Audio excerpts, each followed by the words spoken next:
Mr. Speaker, there is an allegation of dubiously acquiring substantial portion of the sum of 100 billion paid to Lusona Events Limited.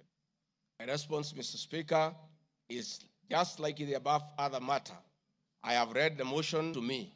I wish to categorically state that I have no beneficial interest in the said company, and neither have I affiliated the directors and shareholders of the company, and do not know its shareholders or its directors. I do not sit in a tendering committee. I am not the accounting officer of the Office of the Deputy President. I have also not had any complaints against the manner in which the company undertook the work of the company. Since I'm not a signatory to his account, I'm not associated with the company in any way whatsoever. Mr. Speaker, the motion dated 26 September 2024 claims that I'm reasonably suspected to be the principal beneficiary of the dubious transactions. However, Mr. Speaker, no evidence has been adduced or annexed to the motion to give credence to the allegations or suspicion. I categorically refute acquiring or benefiting from any funds paid to Lusona Events Limited, and therefore the allegation is false and unfounded. Mr. Speaker, I have been accused of siphoning money through St. Nicholas Rehabilitation and Industrial Training Institute Limited. My response, Mr. Speaker, is that the motion dated 26 September 2024 makes the claim that a payment of 21 million was made to a company called St. Nicholas Rehabilitation Center and Psychiatric Hospital. Then subsequently payment was made to Umalari Motors Limited. The motion claims that it is suspected that the entire transaction was used by me to siphon public funds, and the payments typify money laundering transaction. I am not a director or a shareholder of this company, and I've never received any payments from this company. Similarly, I'm not affiliated or related to the shareholders and directors of the two companies. No evidence has been annexed to the motion showing that I was a beneficiary of the funds paid as alleged. I wish to point out that I'm not the accounting officer in the Office of the Deputy President, and I'm not aware that the payments made to this company by the office. The allegation is therefore false and unfounded. Mr. Speaker, there is an accusation of alleged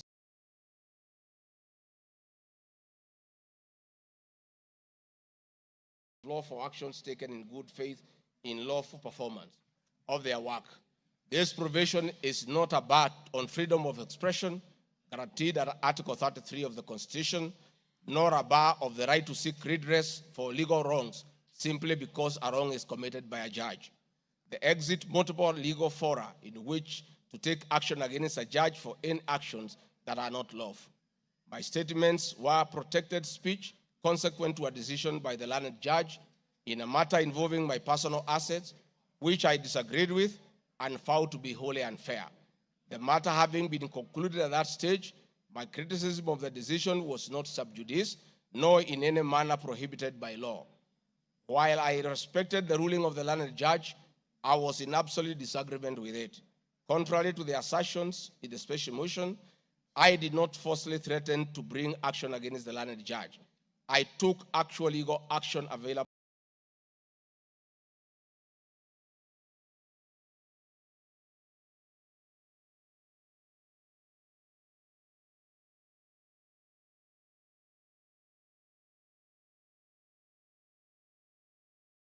to every citizen of Kenya under Article 160B, subsection 2 of the Constitution, which allows any person to petition the Judicial Service Commission for removal of any judge in 2024.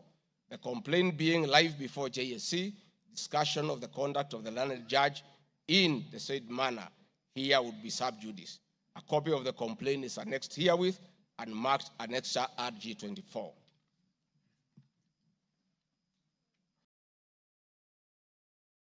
Mr. Speaker, I have been accused of diverting materials meant for construction of Kilifi Malindi Highway to tarmac a private road.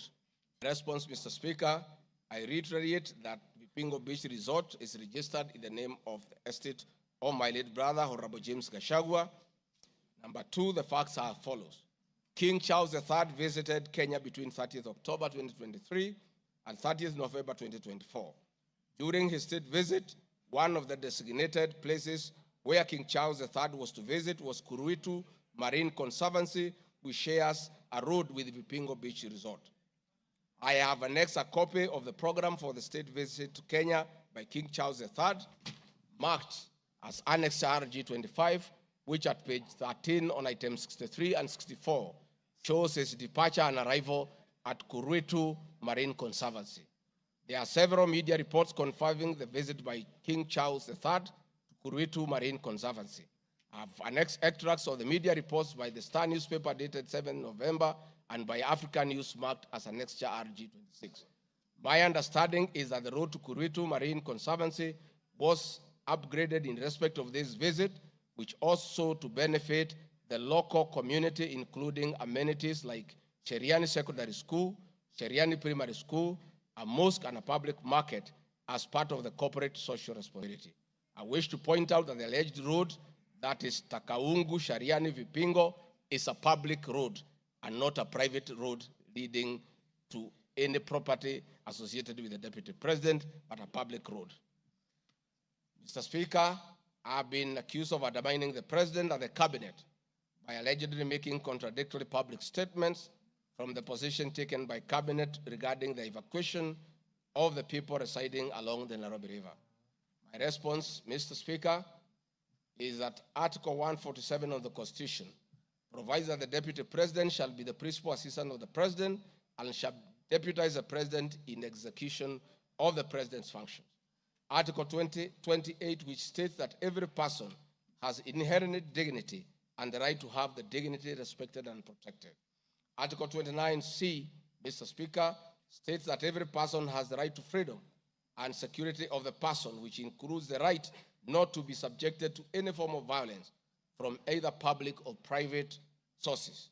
Section 15G1 of the Land Act states that notwithstanding any provisions to the contrary in this act or in any other written law, all eviction shall be carried out in a strict accordance with the following procedures.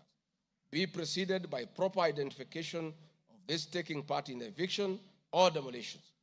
Be preceded by the presentation of formal authorizations for action. C, where groups of people are involved, government officials or their representatives be present during an eviction. D, be carried out in a manner that respects the dignity, right to life and security of those affected.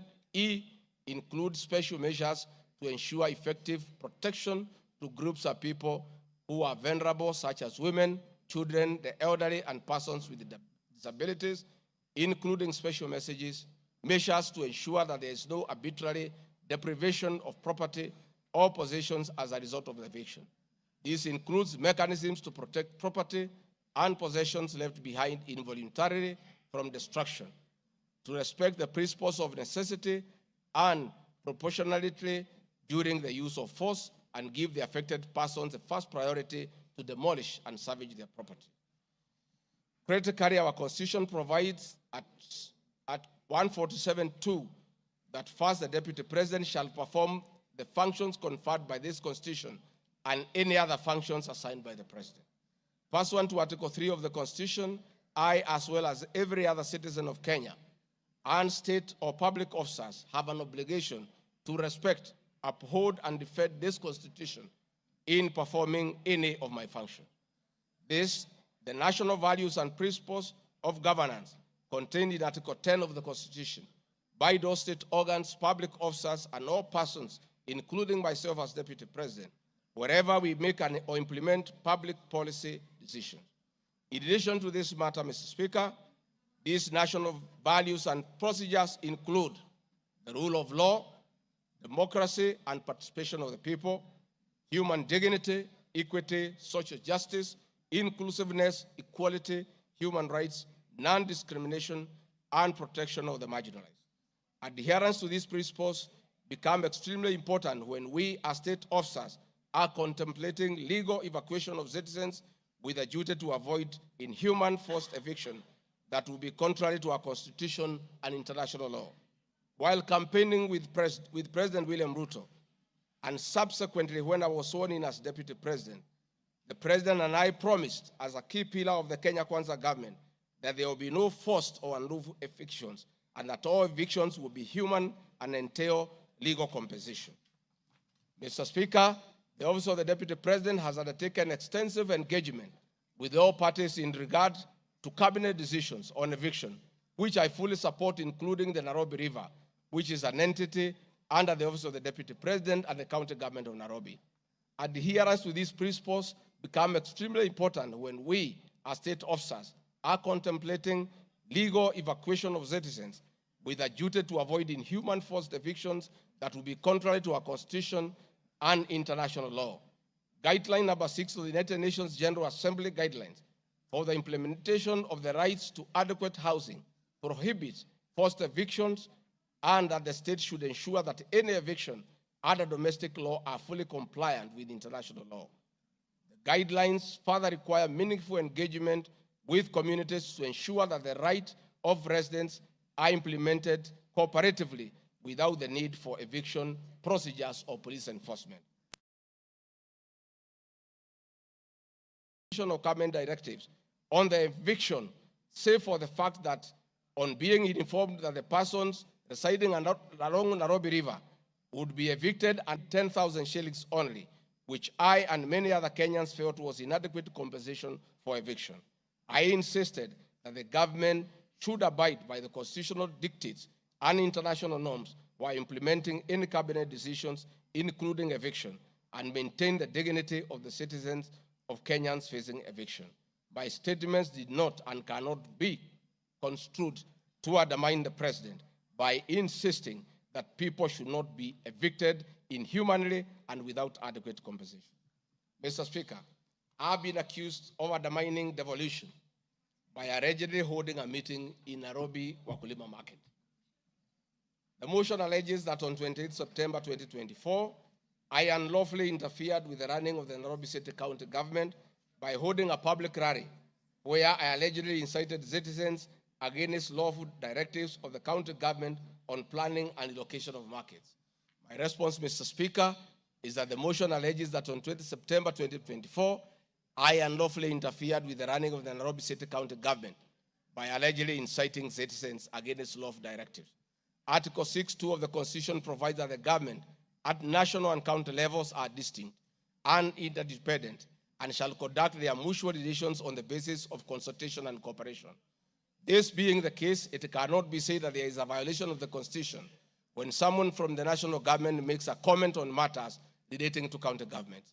The traders had sought me out to intervene and request the governor on their behalf to dialogue with them and seek a solution to the grievances with regard to the relocation of markets.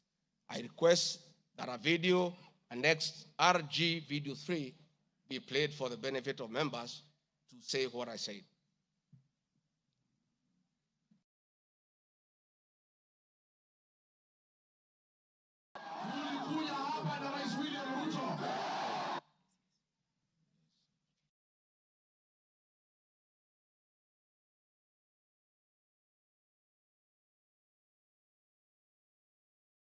Please play the video for us.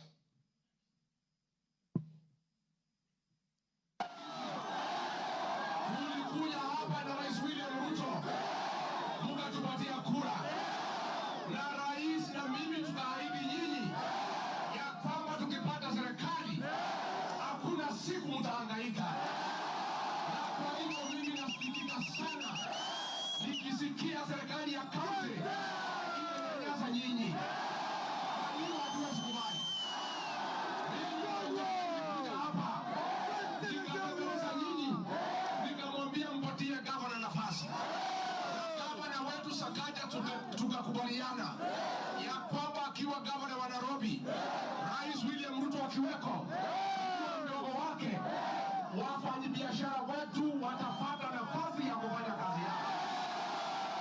Na mimi nataka kuomba kwa heshima,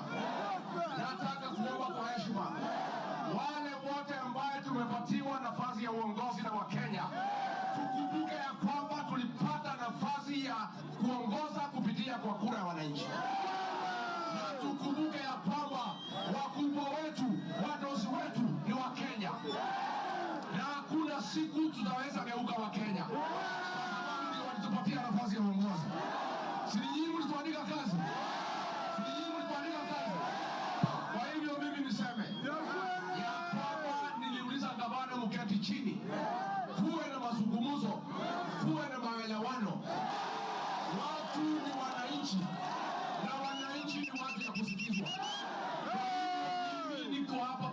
kuhakikishia ya kwamba nimemuuliza gavana kwa heshima, na mimi sina kiburi. Mimi namuomba akiwa kiongozi wetu hapa Nairobi, asikuwe mtu ya kugeuka watu walimchagua. Mimi nimemuomba na nimemwambia yeye akubali aketi chini na kamati hii soko ime... Thank you, Mr. Speaker. My counsel has just drawn my attention that in my earlier explanation on Nairobi River, I have a video 1 and 2 that I would like you to play so that I buttress my point on what I meant. Please, video 1 and 2. People of Kenya to work hard. We don't have a choice. Once we try to fix this economy and create a good working environment where we don't criminalize enterprise, where ordinary Kenyans are allowed to work, where businessmen are not harassed by KRA,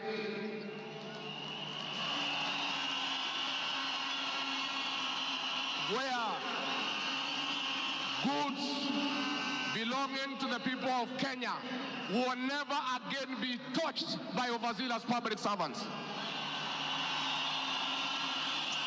Where again poor people will never again be evicted in brutal evictions by state agencies. And I say, freedom is here. Now, the number of fatalities from the ongoing forcible eviction by the government has risen to 3, with another tragic loss in Mathare on Monday. An 18-year-old boy died as a bulldozer brought down a church in the area just moments after President William Ruto left. The young man, who was assisting in salvaging the church's belongings, became a casualty of the demolition. Earlier on Saturday, 2 individuals lost their lives in Mukuru kwa Ruben during a similar eviction exercise. Ben Kirui reports. Monday evening, the ongoing forcible evictions in flood-prone areas tragically ended yet another life. The 18-year-old Ian Otieno lost his life in Mathare moments after President William Ruto left the area where he had been assessing the effects of floods. Bulldozers descended on homes near riverbanks, flattening structures marked for demolition. Winnie Makinda, Ian's mother, struggled to comprehend the loss of her son, a candidate in this year's KCSE. Wakaambia mtu atingatinga usiangushe hiyo ukuta. Kuna hapo ndani kuna watoto wa watu. Wacha kuangusha hapo ndani kuna watoto wa watu. Akaambia wamama waache kumpigia kelele.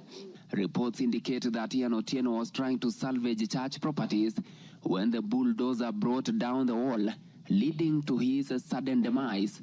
Driver wa tingatinga vile tu alianza kubomoa, hata mara ya kwanza huko mbele alikuwa tu anakani kama hata watu wakimwambia ngojea watu watoe vitu hataki kusikia. Nilichimba hivi, mtoto wangu alikuwa anataka kutoroka, sawa.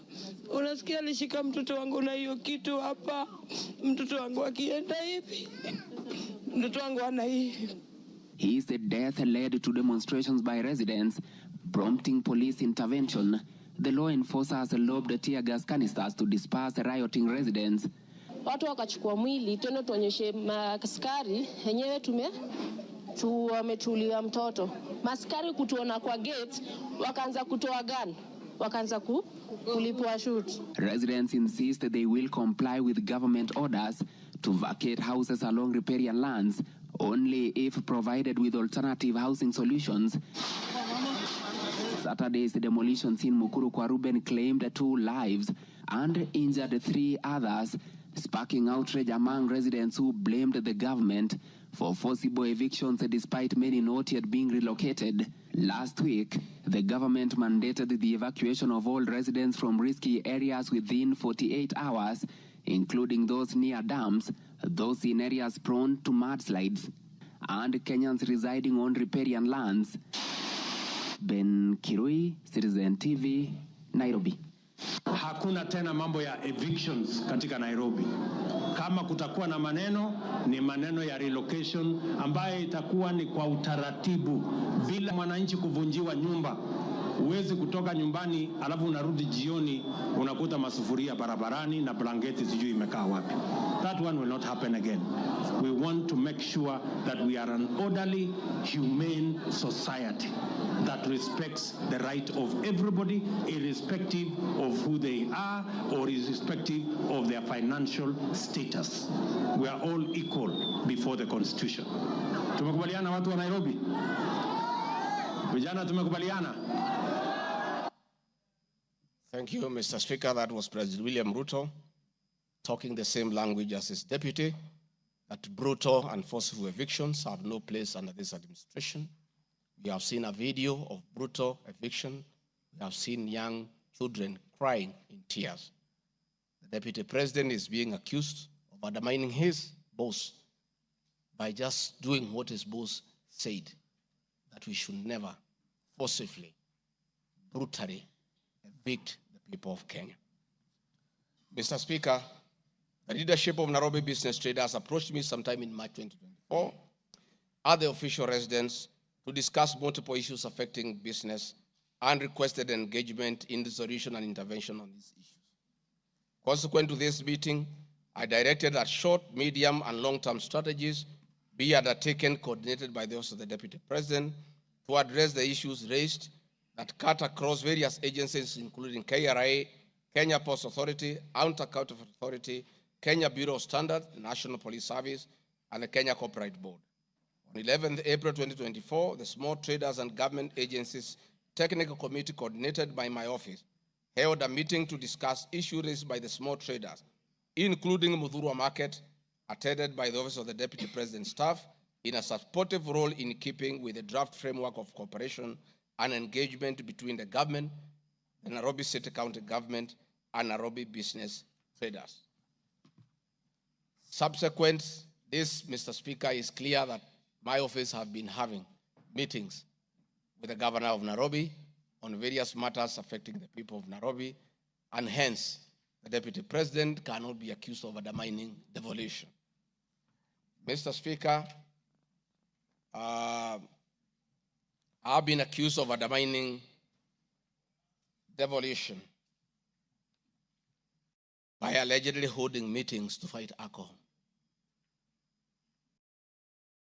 I'm sorry, Mr. Speaker, if the House took it that I say the House is a theater of the absurd. I was talking about this specific charge of undermining devolution by holding meetings to fight alcohol to be discussed in this House. That, to me, is what I thought that moment. If it's 5 minutes or 10 minutes, that would be the theater of the absurd. I did not attribute in any way by trying to demean this House that I sat for 5 years, by calling it the theater of the absurd. But this particular charge, Mr. Speaker, drug and alcohol problem in Kenya has been on the increase, and many of our youth have become addicted to alcohol and their lives destroyed because it causes them to drop out of school and start engaging in petty crime to look for money to buy alcohol. I'm a strong advocate for youth rehabilitation from alcohol and substance abuse, which I continue to encourage and support in order to save our future.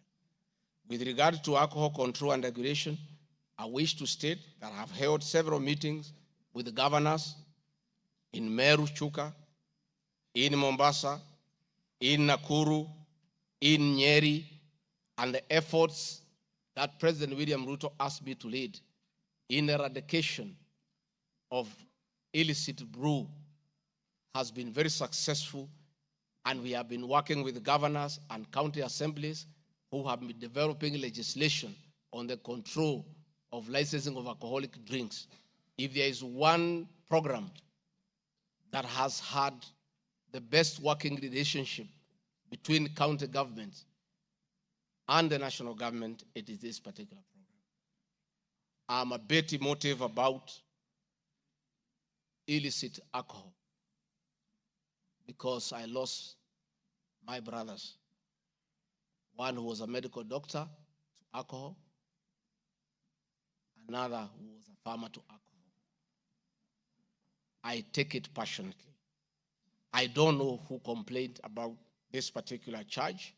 I have not seen any evidence of any complaint, and I've not heard any person in Kenya complaining that the deputy president is undermining with the devolution by leading the war on illicit bruise and drug abuse.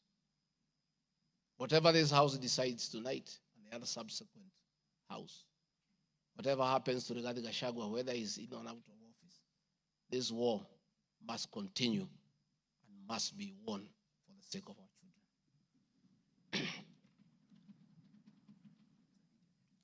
I want us to watch. And candid. What else? What is it must we do? We have the support of the president, and he's waiting. He has told me by 7 p.m. today he wants a report. He cannot accept the situation. He cannot. Neither can I. And none of you should accept this situation. It is not right. It is not fair. It is not acceptable. We must deal with it as leaders. And we are here. We are all leaders. As an OCS, you are a leader. That's why you have been given that responsibility. As an ACC, you are a leader. County Commissioner, wewe ni kiongozi. DCIO, wewe ni kiongozi. Sisi ni viongozi. Na juu ya hayo, sisi ni wazazi. Tafadhalini, tukubaliane, tutafute suluhisho. Na tukipata, tuende tufanye kazi. It is possible. It is doable. It is something that we can do. Thank you, Mr. Speaker. It's very clear that the meeting had all governors, members of parliament who are present here today, policemen, everybody, and we are all in agreement that the war must be won. It cannot, but the deputy president should be impeached for leading the war on alcohol. Sensational statements against the National Intelligence Service, its Director General, and officers. Mr. Speaker, during the assumption of office, I took an oath of allegiance in the following terms. Oath or solemn affirmation of allegiance to the President, Deputy President. In full realization of the high calling, I assume as Deputy President of the Republic of Kenya, I do swear solemnly affirm that I will be faithful and bear true allegiance to the Republic of Kenya, that I will obey, preserve, protect, and defend this Constitution of Kenya, as by law established, and all other laws of the Republic, that I will protect and uphold the sovereignty, integrity, and the dignity of the Kenyan people. So help me God. That is the oath that I took in Kasarani. Article 239, Article 3 of the Constitution provides that in performing their functions and accessing their powers, the national security organs and every member of the national security organ shall not act in a partisan manner, further in the interest of a political party or cause, or prejudice a political interest or political cause that is legitimate under this Constitution. Article 239, Sub-Article 5 of the Constitution provides the national security organs are subordinate to civilian authority. In relation to this allegation, I wish to state that the National Intelligence Service holds a very critical role in ensuring the safety and security of our country. They are responsible for gathering intelligence and share it with all our law enforcement agencies to ensure that the country is safe at all times. Consequently, when the country was caught flat-footed with regard to the scope and extent of the public's dissatisfaction with the Finance Bill 2024, which degenerated in a Gen Z protest, it pointed to the failure of the National Intelligence Service in carrying out its mandate.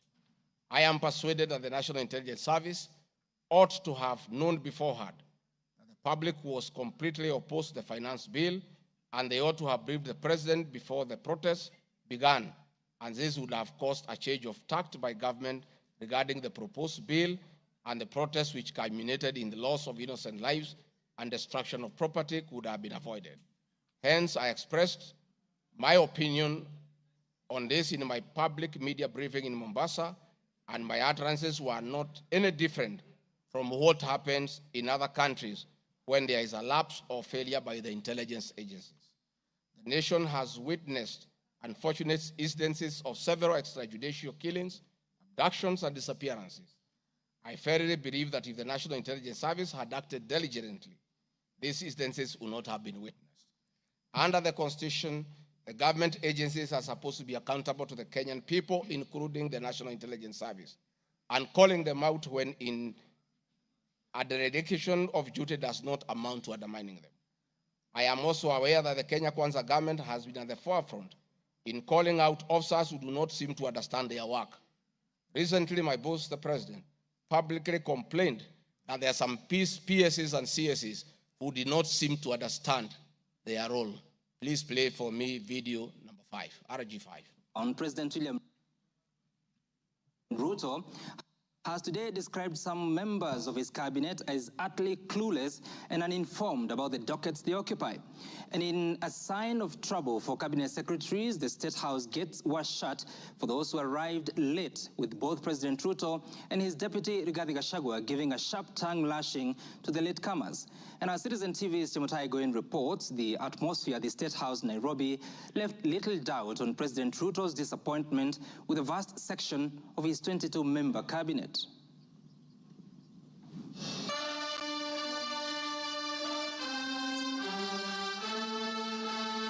A cold morning in Nairobi, but the seats on the State House grounds came ultra-heated, particularly for cabinet secretaries. The cabinet members came here to sign performance contracts, but the oral appraisal of the day spurred anything between trouble and outright doom. If you cannot keep time with your employer, you have basically dismissed yourself. I mean, it's just as simple as that. So, of the executive, I will be expecting a written explanation, and it should not include matters of traffic. Punctuality was at issue, with some cabinet secretaries being locked out of State House for lateness. And from the podium, the president and his senior lieutenants were unforgiving. Niona watu wale wamechelewa, nikaona rais unaniona ninamjua. Nikaona uso yake nikajua hapa kimeumana. Sababu leo ni siku ya performance contract. Ile siku muhimu sana ya kuja kuweka. Na wewe umefika pale, rais amekaa. Tayari amekaa na ndiye rais wa Jamhuri ya Kenya. Wewe umechelewa ukiwa kuona nani? Who else have you gone to see? One of the things we need to learn in our performance contract is to beat the traffic. For the 19 cabinet secretaries present, the atmosphere at State House progressed from bad to worse as President Ruto and his deputy Rigathi Gachagua issued a blistering assessment of the performance of the cabinet members. Many of you, the people I speak to, don't even know what is going on in your ministries or departments. You have very scanty information. The moment I know more than you in your ministry, then you must begin to understand that something is very wrong. How do you run a ministry or that department or a parastatal if you have no information? That is the highest level of incompetence. Those of us who came with the president from the political space and who are his friends, and we assisted him to become president. Once he gives us a job, that is the termination of that friendship. The friendship with the president will be based on nothing but performance. From travel habits to basic work ethic and even media appearances, it was a brutal ground zero appraisal for the cabinet. Why do you have to honor every invitation that you have been given to every country?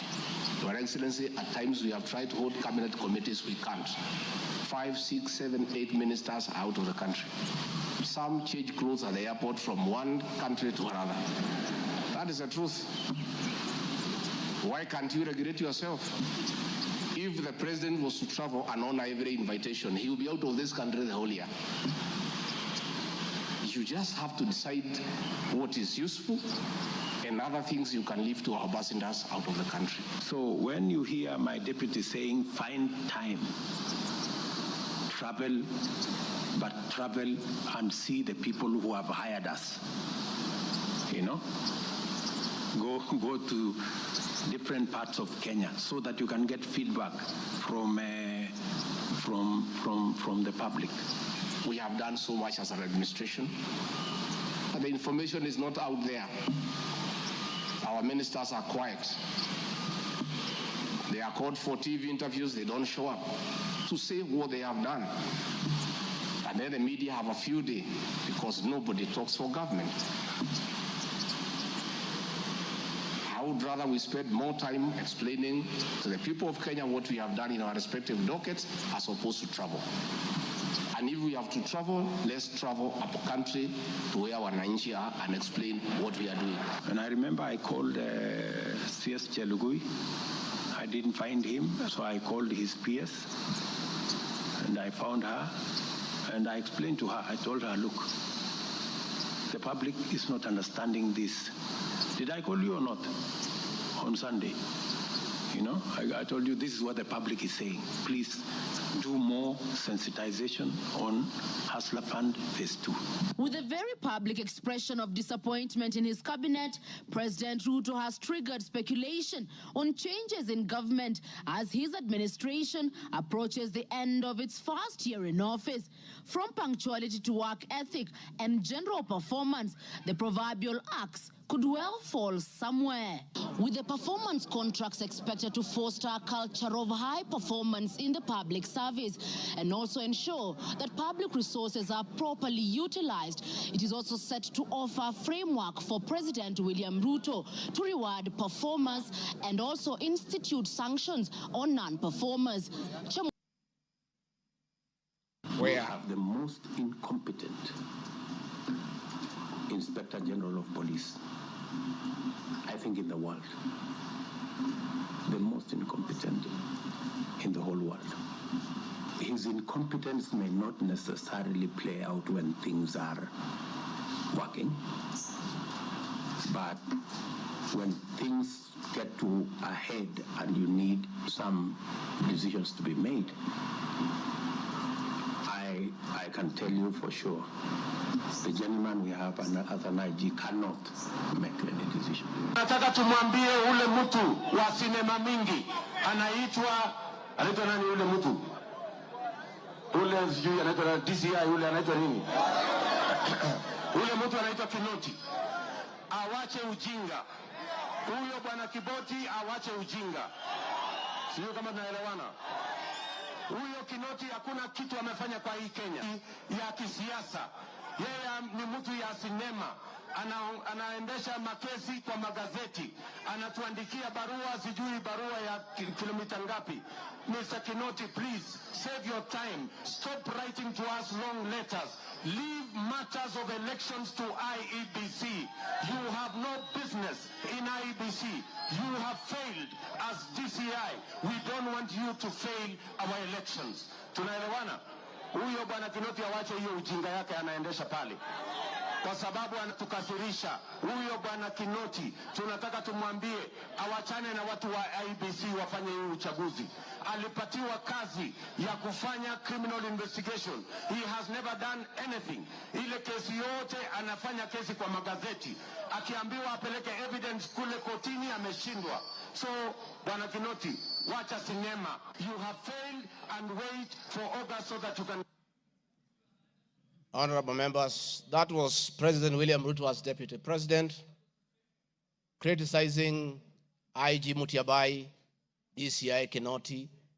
Rigathi Gachagua has learned his job from his boss, that public officers must be called to order when they fell short of expectation. And I never saw anybody bring William Ruto here for impeachment for criticizing the IG or the DCI. This is a very unfair allegation. Mr. Speaker, it is also reported by media that the IMF has already warned about impending unrest during the people's dissatisfaction with the 2023 and 24 finance bill. Many of you will recall, Mr. Speaker, after the September 11th terrorist attack in the US, The U.S. intelligence agencies were massively criticized, and an inquiry was even opened to investigate why their intelligence agency was not able to detect and thwart the attack. All we are saying is that our National Intelligence Service is accountable to the people of Kenya for its performance. Mr. Speaker, conniving with cartels in the tea sector to block KTDA from implementing guaranteed minimum return, Mr. Speaker, I am here to see a shred of evidence to that effect, and I have nothing to say. I have seen an allegation that we have not been able to do coffee reforms. Mr. Speaker, out of my work, coordinating coffee reforms, the Cooperative Bill 2023 and the Coffee Bill 2023 is before this House. I request this House, after these impeachment proceedings, to embark on those two bills so that the coffee farmers can realize the full benefit of the coffee reforms that we have initiated. There is another allegation that I have taken control of a local cooperative society in Madeira constituency.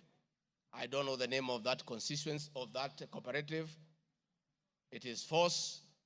I am here to see any evidence. I have nothing to say because there is nothing to be said. On the issue of shareholding, which I think members are interested in listening to, I listened to you this morning, and it was quite emotive. By virtue of provisions of the third schedule of the Political Parties Act, the constituent parties of the Kenya Kwanza coalition entered into various agreements, which were deposited with the Speaker of the National Assembly and the Speaker of the Senate for purposes of Article 108 of the Constitution of Kenya. The following were members: UDA, ANC, Ford Kenya, PA, Farmers Party, Chama cha Kazi, Communist Party, Economic Freedom Party, Service Party, Tujibebe wa Kenya Party, Umoja na Maendeleo Party of Kenya, and the Democratic Party of Kenya. In accordance with the provision of Clause 3, Schedule 3, a power sharing agreement and development agenda for the certain regions of Kenya, I attach copies of these agreements, RG 32. All those agreements talked about specific regions. The leaders who appended their signatures canvassed issues of appointments to do with specific regions. Power sharing agreement between UDA and ANC and Ford Kenya, for example, say that the UDA would nominate the coalition president, the presidential and deputy presidential candidates that was honored. The president would guarantee the stature, the dignity, and financial and operational autonomy of the office of the deputy president, which I have been insisting on because it's part of the coalition agreement. The ANC would be allocated the position of the prime cabinet secretary, which has happened. Ford Kenya would be allocated the position of the Speaker of the National Assembly, and that is why Honorable Masika Wetangula sits here today. In accordance with Article 2 of the Power Sharing Agreement, ANC at Ford Kenya would have a 30% share is a word, of the national government positions. This drives my utterances about shareholding. It is embedded in all these agreements that are attached here for you to read.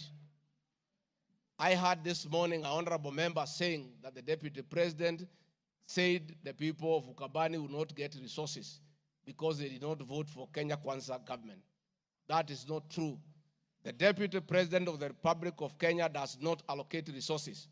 Resources for the development of the Republic of Kenya are appropriated by the National Assembly of Kenya, where I am today. The deputy president will help the president to oversee the implementation of funds allocated and appropriated by the National Assembly.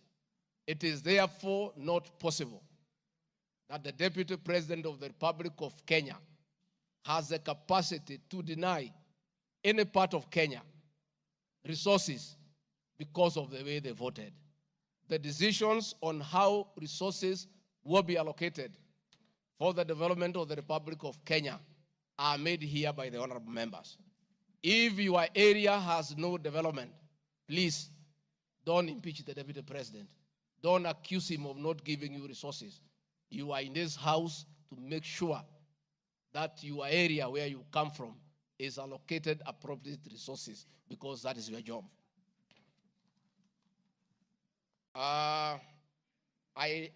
The agreements are attached, therefore I don't want to go into them. Let me say my speeches on the shareholder issue were informed by the aforesaid power sharing covenants, which are founded on law, having been deposited with the registrar of political parties, and lessons learned from the well-known disputed 202 NAC power sharing agreement. Further, sharing agreements are a feature of government formation in all democracies in the world that provide for the formation. My pronouncements on the issue, properly understood, are not only anchored in law, but entirely harmless and incapable of being construed as a basis for ethnic animosity, a danger to national cohesion, or a threat to national unity. On the contrary, coalition building has been one of the most important innovations since the disputed 2007 elections in ensuring stability, equitable sharing of political power, national cohesion, and fostering of national unity. Indeed, Kenya Kwanza main opponent in 2022 general election, Azimio la Umoja Coalition, One Kenya Coalition Party, was a political party consisting of 25 political parties who also executed a power sharing agreement based on shares. I'm also aware that the Jubilee Coalition that executed a 50-50 power sharing agreement between TNA Party and URP Party for 2013 general election. I have thus not violated Section 13(1)(a) and 62 of the National Cohesion Integration, nor has this commission summoned me to explain any of my comments and how it can affect cohesion. However, notwithstanding the said power share agreement, upon election as Deputy President, I went out of my way, as required by the Constitution of Kenya, to serve all Kenyans regardless of their political preferences during the election or ethnic origin. I now produce the following video showing some of my speeches all over the country as marked RG Video 7.